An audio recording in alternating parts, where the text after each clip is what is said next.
The gentleman from Pennsylvania is recognized. Thank you, Madam Speaker. I want to thank my good friend and the distinguished chairman of the Rules Committee for yielding me the customary 30 minutes, and I yield myself as much time as I may consume. The gentleman's recognized. Thanks, Madam Speaker. I just want to, for the record, say there's nothing before us in the rule that has anything to do with any kind of assault weapons ban or policing. This is simply a rule that would waive the 24-hour requirement. And look, to be candid, the Democrats have now opened the door for Republicans to use this in the future to push forward our agenda, which is one to protect the rights and liberties of individual people. So I would like to take this time to point out the hypocrisy and the irony I see coming from across the aisle. Let me just talk about that. 9 days. 9 days is all it took before the Speaker reinstated her authoritarian COVID lockdown, proving once again that House Democrats are unable to govern unless they stack the deck. I'd also like to remind my good friend that he consistently referred to these tactics as, and I quote, martial law during his time in the minority.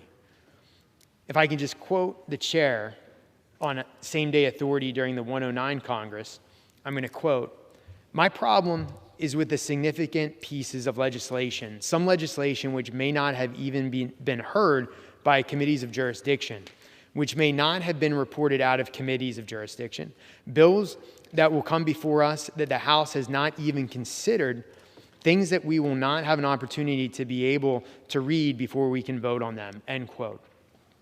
So where's the outrage now? Because that was in the 109th Congress. For over 790 days, the Speaker used COVID-19 as a weapon to deny the Republicans the ability to advocate on behalf of millions of Americans that they represent. Just last week, it looked like we were finally returning to regular order. Now it's more the same tricks and tactics. The blanket same-day rule before us this morning allows House Democrats to ram through their radical agenda, an agenda that does nothing to address the serious problems the American people are facing. And what are those problems? Under the Biden administration, our nation has careened from one crisis to the next. It's been absolute chaos. Right now, families across the country are facing 40-year high inflation that is expected to cost the average American household an extra $6,000 a year.